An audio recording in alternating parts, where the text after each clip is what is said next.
못 받는 리스크가 있더라도 최대한 못 받는 만큼 많이 처벌받게 하고 싶어요. 이렇게 말씀을 하신다고 하면 수령 거절 의사 표시를 하고 때까지 기다려요.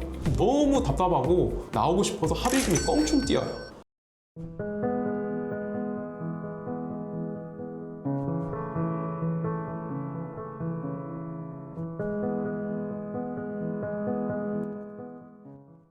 안녕하세요. 이별의 신 신현준 변호사입니다. 오늘은 제가 PD님한테 질문사항 마련해 오시라고 부탁드렸는데 PD님 준비되셨나요? 뭐든지 물어보세요. 보통 형사상 합의를 말씀하시는 것 같은데 형사상 합의는 돈이나 아니면 돈을 안 받더라도 피해자가 가해자를 용서를 해주는 거예요. 그 용서를 수사기관이나 법원에 밝힘으로써 가해자가 처벌을 약하게 받도록 도와줄 수 있는 아주 중요한 수단이죠. 어떤 죄는 아예 처벌을 안 받게 할 수도 있고요. 피해자 입장에서 꼭 주의사항이 있으시죠? 형사 합의를 하실 때 분납을 하시거나 아니면 나중에 돈을 주고 합의를 하신다. 이럴 때 굉장히 조심하셔야 돼요. 무슨 말이냐면 아까 전에 합의를 할 때 합의는 이제 수사기관이나 법원에다가 피해자가 더 이상 가해자 처벌 원치 않아요 이렇게 이야기하는 거라고 말씀드렸잖아요. 그렇게 말씀을 드린 이유가 처벌을 원치 않는다고 한번 서류를 내버리면 피해자가 돈을 받았든 아니면 분할로 받는데 아직 덜 받았든 이런 거 전혀 고려치 않는단 말이에요. 이미 가해자는 용서를 받은 거예요, 피해자한테. 그러면 얼마나 억울해요. 돈도 못 받고.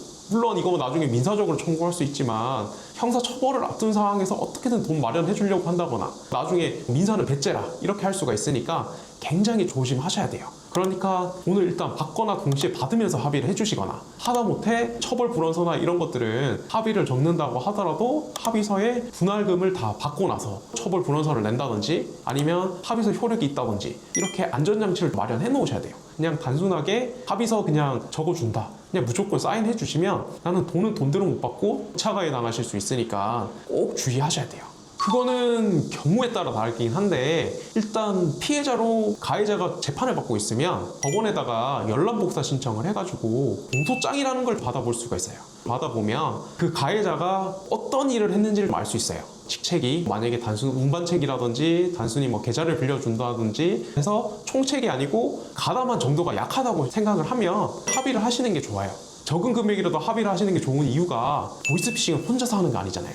여러 명이서 한단 말이에요. 그러면 그 많은 사람들한테 다 합의금을 받을 수 있어요. 근데 가담 정도가 작은 사람한테 일단 합의를 해서 합의금을 받는다고 하더라도 다른 공범이 잡히면 그 사람한테는 또 합의금을 받으실 수가 있고 아니면 민사상 책임을 물을 수가 있어요. 그렇게 생각을 했을 때 일단 적게 가담한 사람은 보통 돈이 없어서 가담하는 경우가 많아서 그 돈이라도 받아서 조금이라도 회복을 받는 게 좋으시겠죠. 다른 분들이 언제 피해 회복을 할지 알 수가 없거든요. 언제 합의를 할지 언제 잡힐지 알 수가 없으니까 결국은 가담 정도가 낮은 사람이라고 하면 작은 금액이라도 합의를 하시는 게 좋고 가해자 입장에서도 합의할 사람이 많잖아요. 그러니까 합의할 사람이 많다 보니까 내가 싫어요 하면 다른 사람한테 넘어갈 수가 있어요. 그 합의금이. 그러니까 일단은 그런 거 생각을 하셔가지고 보이스피싱처럼 가해자가 많은 경우에는 한 명만 합의하더라도 다른 사람한테 받을 수가 있으니까 결국 합의를 하시는 게 저는 권해드려요. 형사 공탁이라는 게 만약에 합의가 안 됐을 때 법원에다가 나 피해자한테 회복하려고 그만큼 노력해요. 그러니까 법원에다가 돈을 맡겨놓겠습니다. 이걸 형사 공탁이라고 하거든요. 그러면 형사 공탁이 됐을 때 형사 공탁을 받으면 합의랑 같은 효력이 생겨요. 피해자가. 그러니까 피해자는 형사 공탁을 받을지 말지를 굉장히 고민을 해야 되고 금액이 작다고 하면 안 받으시는 게 좋겠죠.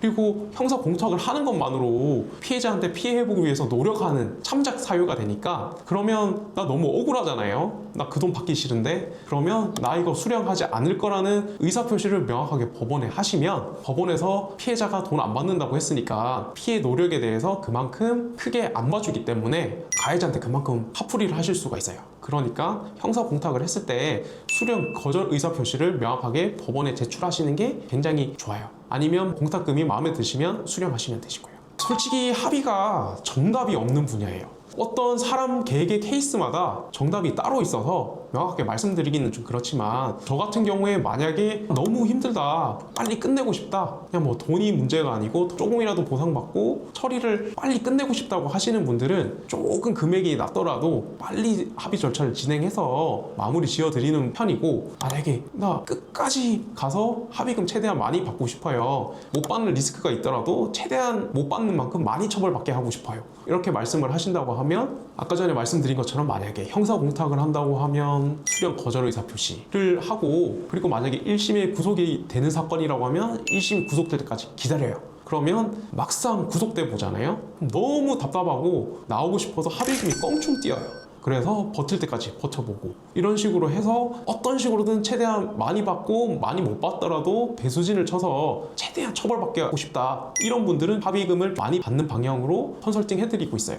그리고 주의하실 게, 만약에 상대편이 벌금형 받고 아주 적은 금액의 형사처벌을 받는 경우에 내가 합의금을 받아야 된다, 그럴 때는 안타깝지만 합의금 욕심을 많이 안 내시는 게 좋아요. 왜냐하면 합의금 너무 욕심을 내시면 저쪽에서는 벌금형 나와서 벌금 내면 피해자는 다시 민사소송 제기해야 되거든요. 그러면 보통 기준이 되는 게, 저 사람이 벌금형 받았는 그 벌금 금액이 보통 민사소송에서는 위자료 금액의 일정 기준이 되기 때문에, 그런 것들이 별로 벌금이 크지 않는다고 하면 변호사 비용이 더 많이 들 수도 있고 더 고통스러우실 수가 있거든요. 그래서 그러한 점들을 고려하셔가지고 경미한 사항은 작게 합의하시는 것도 한 방법이라고 생각을 하시면 되고, 그러한 점들 고려하셔가지고 저는 컨설팅을 해드리고 있어요. 그러면 제가 지금까지 피해자의 입장에서 만약에 합의를 해야 되는 경우가 있다고 하면 어떤 걸 생각해야 되는지에 대해서 말씀을 드리고 콘텐츠를 찍어봤는데요. 피해자인 것도 억울한데 이 합의 때문에 2번 당하시는 일이 없으셨으면 해서 콘텐츠를 작성하게 됐고, 만약에 이 영상이 많이 도움이 되셨다면 많은 피해자분들이 알 수 있게끔